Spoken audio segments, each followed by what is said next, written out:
Hello everybody, I'm Conquering History Games and welcome back to part 3 of my Brazil campaign here in Hearts of Iron for the Moe Order. So we have a Senado Campeno available. I guess let's do that.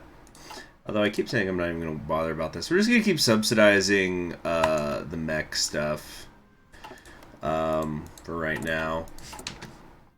Military's growing restless. Oh no. We might need, I think we need to push up a little bit of Quadros' influence here. But we're gonna, let's see here.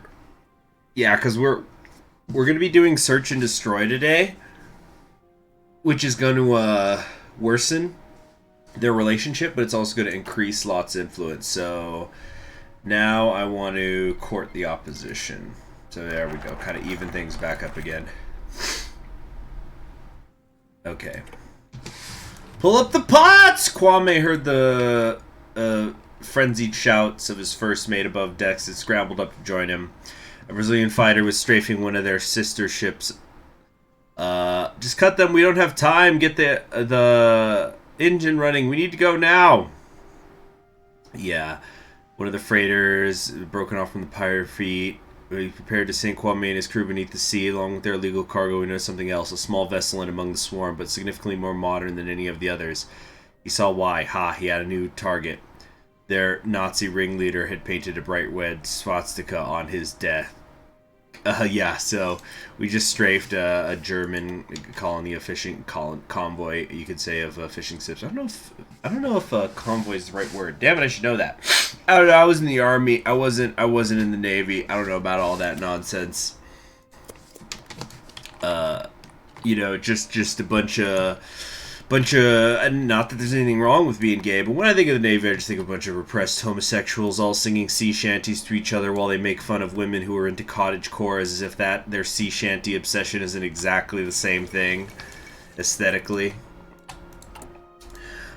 I'm just saying, don't be repressed with your homosexuality. Embrace it. Embrace it. Be true to yourself. It's like that scene in Moby Dick, you know, when they're all standing around, in quotations, squeezing the sperm whale oil. It's just, man, this is, to quote a comedian I once heard, this is gayer than 5 guys fucking 4 guys. And it's like, just accept what you are. Be true to yourself. There's nothing wrong with it. It'd be beautiful, but you don't want to be it. And that's the problem. That's the real problem. Anyway, what's going on? Who's Constanti again? Oh, I think this is like, yeah, just another one of the Muslim groups because there's more than one of them out here. I guess I kind of tend to think of Beshkira as being the only one. All right, the palace at Dawn's Edge. Entering the palace since ending his mandate. President and former president walked in. You can't brush off the industrialists. Not when we need their support to get the lead. Tell them they need to lower their prices. The average Brazilian can't afford cars. They already know that. Oh, wait, yeah, this is another person of interest, so let's read this. Juscelino Kubitschek had not shown much interest in entering the Alvorada Palace, Brazil's presidential residence, since ending his mandate. The modernist building, the Pearl of Kubi... I'm going to say Kubi. Kubi-chan... Kubi's new national capital had not seen the man behind its creation in a few years now. President Lot certainly wondered how long this situation would last. President and former president walked in front of the house in the wee hours of the morning. Both men were early risers. As such, Lot was never too surprised at a maternal visit from his ally, even if that morning's conversation had turned acrimonious. The originator of the nation's new capital, Kubi, had an architect's eye. In an ideal world, the former president would leave very little of the political arena to chance. We cannot simply brush off these industrialists, especially not when the PSD needs their support to maintain its electoral lead. What did I do to irritate them, JK? Tell them they should lower their prices? Tell that the average Brazilian can't afford a car? They know that already. Kubi finally went quiet to Lot's delight. All the best to enjoy an early morning walk. Excuse me. Sorry, I'm feeling a little congested. Both men paced around the courtyard, bodyguards trailing them.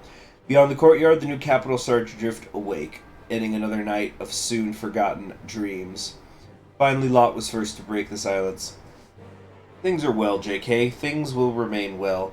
The PSD is in a good place. You've ensured it is. You worry too much. As long as we put in the work, the people will reward us. Kubi nodded grimly. She shook Lot's hand and began to head away. The rising sun cast long shadows on the departing figure. Alvarada de un novo dia. Okay. Pause. Okay. Not getting the budget boost bonuses right now. Let's fix that. There we go. We got 1.69 billion in liquid reserve, which is pretty cool. Could pay off the debt if I really wanted to. Interest rate, though, is at 10% right now, and the GDP is only at 5.3, so it wouldn't be a permanent solution. The expected visitor. Okay, so there's a knocking on the door. Yes, Vice President? Your order to the Navy can be countermanded. I'm looking into a few emissaries from the African side. I think we can go for talks with cooperation. No. No countermanding, HOI4. My decision to smash the pirates is final. Let's see. Lot knew her reputation, that she never changed her mind once it was set. It appeared her Vice President, Blessed Lee, would listen to reason for once and not waste another word on the topic. Quadras's bottom lip moved uselessly, stuck as she was mid-word. Then the Vice President closed her mouth. She stood there uselessly, wasting Lot's precious free time needed to actually run the country instead of proposing hair-brained, lusotropical schemes. Will that be all, Hanyo? Yes, Enrique. It was Lot's turn to be taken aback. The Vice President's fist shook impotently. The depth of Quadras's dismay and anger was apparent. The Vice President was a passionate man. Yet, even then, it was rare for her to betray so brazenly her anger at a political rival.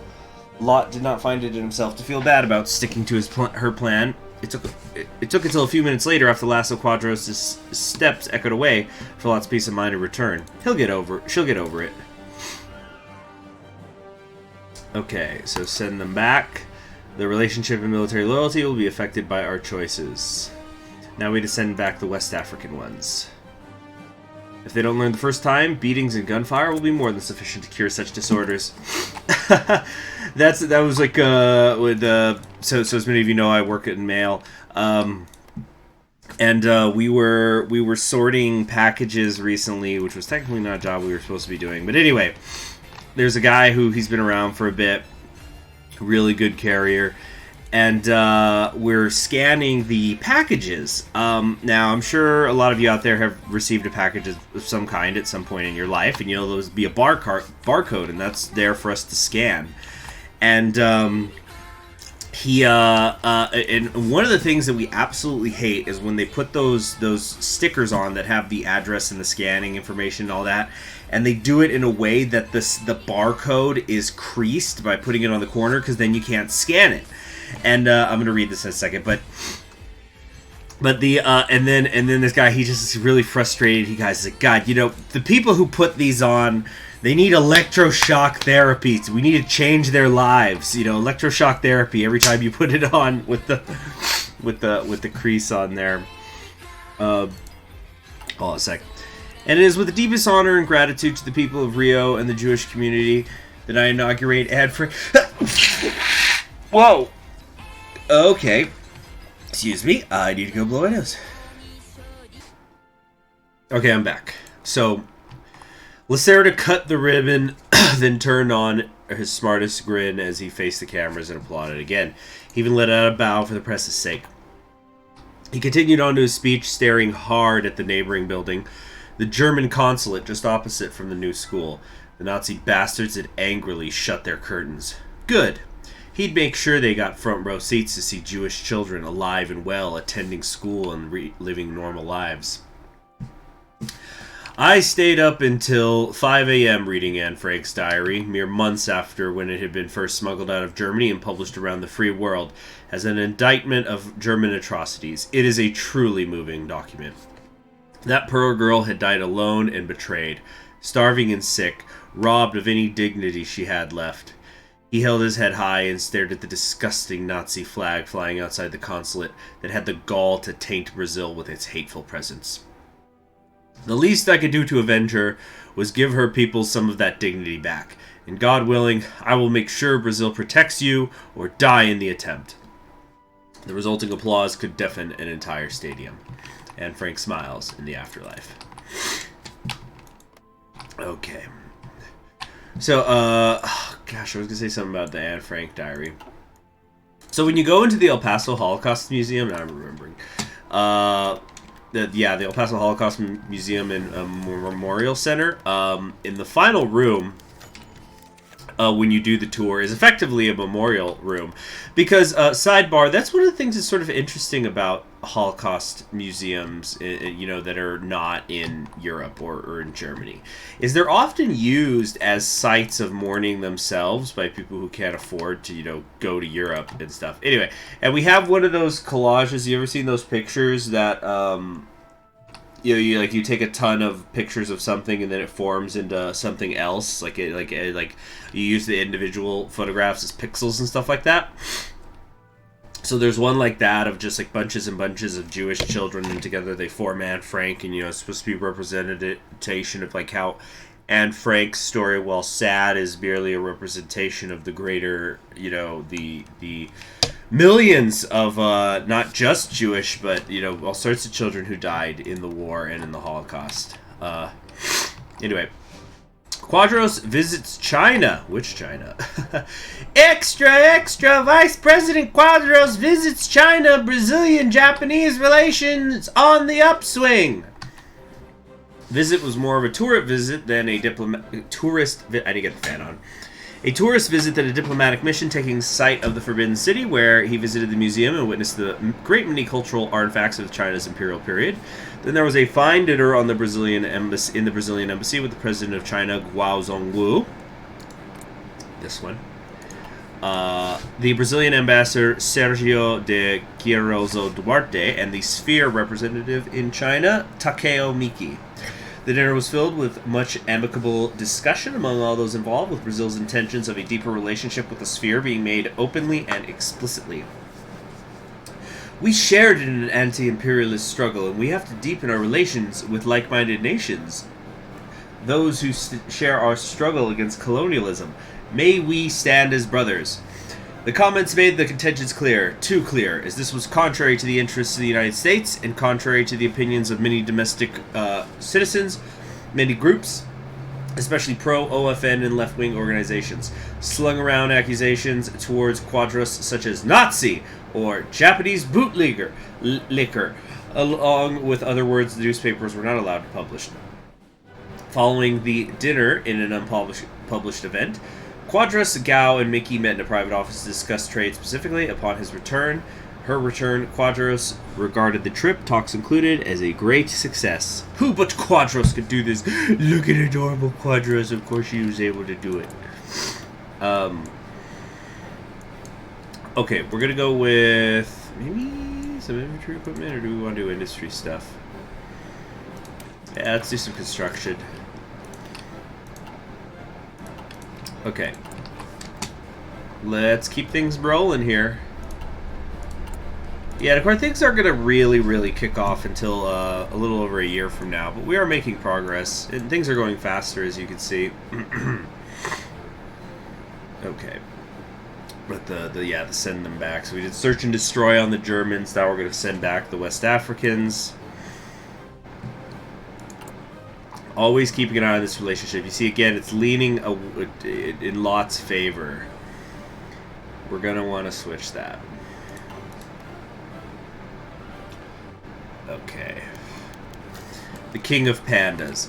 Power in Brazilian politics can come from the barrel of a gun and from honeyed words to the rich and influential. In this brave new age, it could also come from the sight of adorable vegetarian bears from the distant Orient. The nation's intelligentsia and political pundits had not known what to make of the vice president's efforts to bring back pandas from his recent visit to China. Many mocked the level of effort that had gone into these critters as proof of Quadros' inane beliefs about Brazil leading a concert of tropical nations into a new era of prosperity. We're gonna we're gonna get more into this whenever I do a Quadros run, which will probably happen at some point. But yeah, people went gaga over it. It's difficult to keep track of where the vice president's antics ended and where the cunning began. How much bamboo do they eat? Yeah. All right, so the relationship is tense at the moment. All right, here we go. Toscano's finishing touches. So let's see. We have a couple of different options. Simple option is do a regular search with regular hours. Sweep as we normally would. Nothing too crazy, but it'll be the least effective.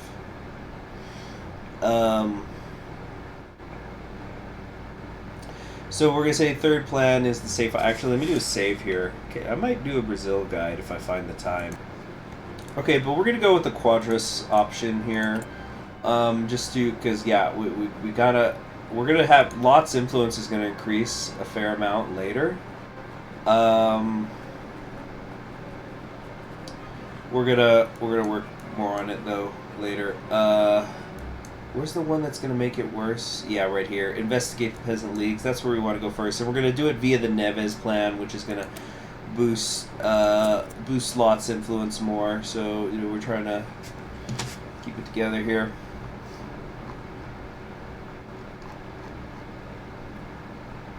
Military somewhat loyal. Okay, Mongolian Civil War is done. From Taiga to British seas, the Red Army stands above all. That's how it be. Over the horizon, we got a line to the president, sir. Toscano, we spotted the pirates. We're moving in to intercept them. What if the pirates escape? I must advise against this decision. We can't let them slip through again. Muffled noises. The two men were arguing with each other. Finally, picked the line up. So, oh, we got a double influence buff there. Okay, cool. And Brazil wins the World Cup, which is great for us. Yeah, the Battle of Santiago, the semifinal between Chile and Italy, marked by violence in the field, dubbed the Battle of Santiago. I'm actually going to do... Let's tell you what. I'm going to pull up the footage of this. Let's see. Of the BBC coverage. Where they talk about this game. You definitely should look it up. I'm not going to go into all the details of it, but it was a pretty nasty game. Hold on, let me try to find... Is this the footage? 1960. No, this is somebody else. Okay, hold on. Okay, it's going to be a cut while I find this clip. Okay, here we go. So this was the coverage after the Battle of Santiago. Good evening. The game you're about to see is the most stupid, appalling, disgusting and disgraceful exhibition of football possibly in the history of the game. Chile versus Italy. This is the first time the two countries have met. We hope it will be the last. The national motto of Chile reads, by reason or by force. Today, the Chileans were prepared to be reasonable. The Italians only used force. And the result was a disaster for the World Cup.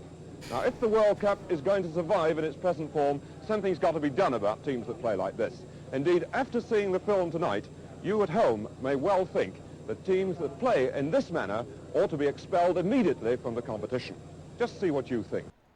All right, yeah, so there it is. The Battle of Santiago. Okay, so anyway, back to the game, and perhaps this is definitely one of my favorite event pictures. This is just terrific art. The hair is great. The clothing lines are great. The muscle lines are great. It's not overly detailed, the same, but it's very, very good. I like it. And most importantly, our country won. Yeah. So, ladies and gentlemen, I am proud to announce that Brazil has won the World Cup. Defensa, yeah. They celebrate a hard-fought victory in the defense of Brazil's football supremacy. Bars were crowded with revelers, fireworks went off, and hundreds of thousands of corks were popped. 9 months after the fact, hospitals and midwives would mark a minor baby boom. Rumors abounded that they were off their game, they were undertrained, they were overconfident. Myth was disproved the moment that Brazil took to the field, sweeping the Chileans with an indisputable 3-1 victory. Highway workers rejoiced, Navy ships echoed with cheers, the men in Brazil's high offices allowed themselves a day to celebrate. More than a few gunshots went off, and barely any of the fireworks were legally owned. In those hours of victory, Brazil was united, if only for a little while. In that moment, Brazil celebrated as one. Oh yeah. I'll tell you what, though, I don't even know if that will work in some countries these days. Because it's like, oh, when your sports team wins on the global stage, you get united behind it. But freaking, as we saw, for example, with the U.S. women's team when they were became this whole issue after they said they weren't going to go visit Trump in the White House if they won. Then all of a sudden people were cheering against Americans even if they were American. Then again, I got pretty pissed at the men's basketball team for the United States this last Olympics after they blamed Pop for that loss. Because, you know, when you shoot 15 times in a row and miss, that's the coach's fault. And I'm a Spurs fan, so I love Pop. Anyway, calming the car men down. When when Kubi-chan arrived at the meeting of the PSD donors in the automobile manufacturing industry, the assorted car magnates in the meeting room were in full cry. He wants to lower our prices, it's ridiculous, blah, blah. The president uttered a foolhardy remark. You speak as if his word is law. You speak as if myself or Senor Neves have no power to make him reconsider. Maybe you would like to try Senor Pacios, who would make you all goose-stepping and build Volkswagens. Yeah, anyway. You may not have to deal with it for much longer, especially if you stay the course and vote me in at the next election. Alright. So Neves has plans. Or not Neves, Kubi. What is this? Choppy waters. Another pirate was hoisted out of the water, arm limply hanging, torn and bloody from bullets. He whimpered and fell onto the deck. Let's see. The fleet had taken some damage. Casualties had been low. The pirates aren't going to be a problem anymore. Minus 20 power. The pirates have been almost scattered finally. We are now able to shift our focus to scattering them once and for all. So we can do pirates scattered, which is going to give us daily political power gain, which is very good. Okay, yeah. It's good back and forth here. Okay, what's this? Elections. Yeah, I get it. Who just, it's like, really, who cares? Yeah, we're not going to do this stuff anymore.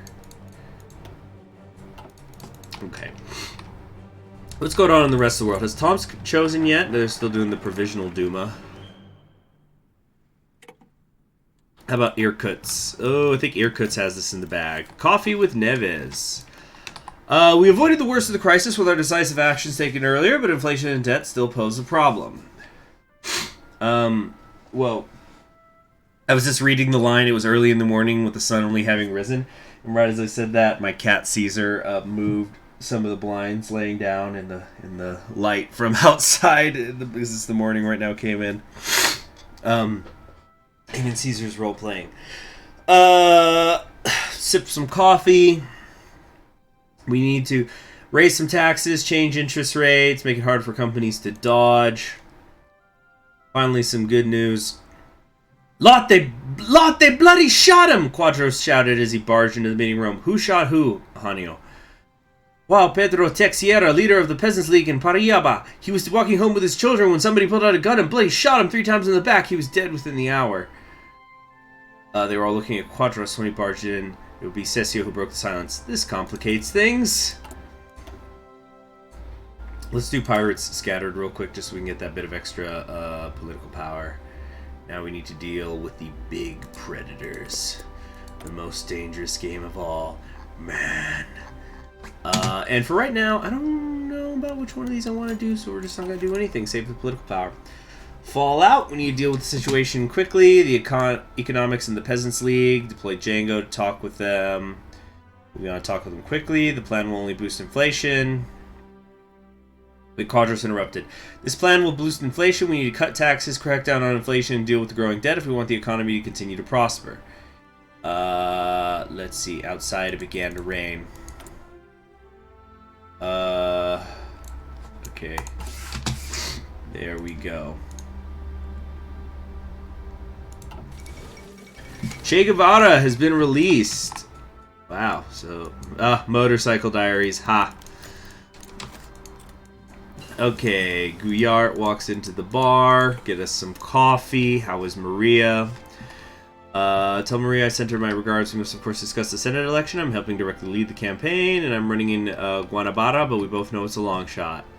We need your help for campaigning there. This would more than likely doom his own Senate race. Oh yeah, so Brizolia is Goulart's brother-in-law and vice versa. The party came on me. Of course, you can rely on me. Yudien's calling me a communist traitor and trying to remove me, so nothing's changed. Yeah.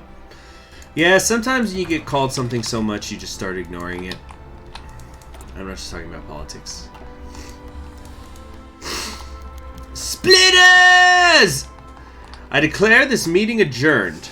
Amazonas slammed his gavel again and again, desperately trying to stop the riot brewing at the Brazilian Communist Party's latest emergency meeting.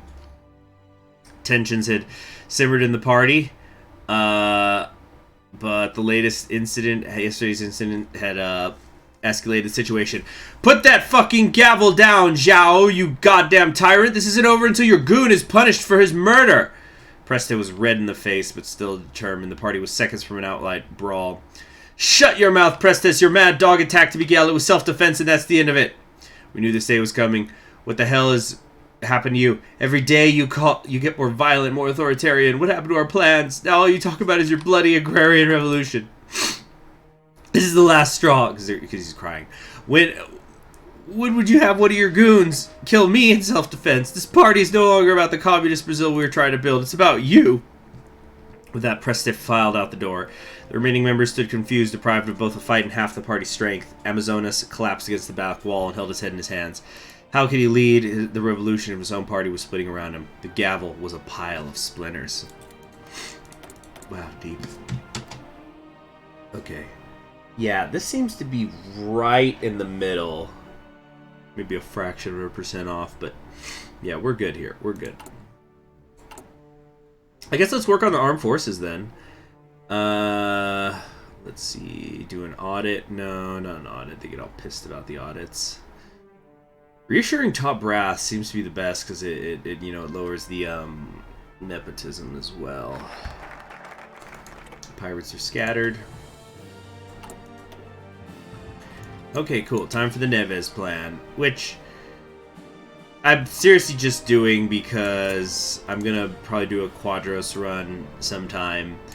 So we just have to take one of these so we can get down to the commission. So we're just gonna be going down the middle here. This is the key. Oh, time for another one of these. Subsidized mechanization. How is that going? Nothing here.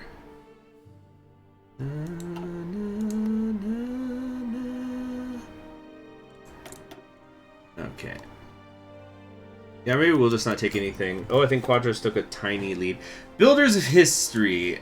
JK, aka Kubi-C, meaning Kubi-san, faced a lecture hall. The audience were mostly historians by profession, looking at him eagerly, staring him down like a children waiting to receive candy. Kubi had come to a Brazilian historians' conference to speak about the presidency. She had gladly accepted, eager to speak with those who would write Brazil's history. The presidency is no easy burden. It requires a certain kind of woman, someone willing to assume responsibility for every single person in the country. You have to be able to respond to any situation, to any crisis. You need to have a plan to change the nation, form it into something greater. The former president looked at the sea of faces looking down at him. Many in the crowd were taking notes, trying to memorize everything Kubi had said. Kubi smirked. He'd make sure they'd never forget this. Most of you could agree that great presidents do not simply uphold the status quo. No. They take the reins of their country and drive it forwards towards progress. They use their power to leave a better country in their wake. The presidency is not for the meek. You need to have ambition, a fire burning in your soul to light the way forward. A truly good presidency will reach for the stars and beyond. Kubi had now gotten into her groove. She would now send her desired message to everyone who would hear the speech. When I took the mantle of the Brazilian presidency, did I sit around? No! I built Brasilia. I reformed and rebuilt our backward healthcare, industries, and education. I swore 50 years of progress in 5, and I achieved that. I swear from these achievements, these ambitions, my presidency will be remembered as one of the greatest of all time, perhaps even the greatest! The audience was stirred up now, with people whispering eagerly to each other. Through my work, I shall go down as the greatest president of Brazil, and my next term will hammer this and all the more. At this, the crowd erupted. Kubi shall seize the day once again. Alright. Well, I think that's going to basically be it for today then. Let's see here. Yeah, the Neves plan is about to go through. I guess let's just wait for the next event pop-up and then we'll stop it. Okay. I'll do that, and it's time to form an agricultural commission, because the league has lost its leader and the rural regions are in chaos. We'll convene an agricultural commission in order to devise a plan of action for agrarian reform and devise a bill that will put this issue to rest once and for all. And with that, on Conquering History Games, I will see you all next time.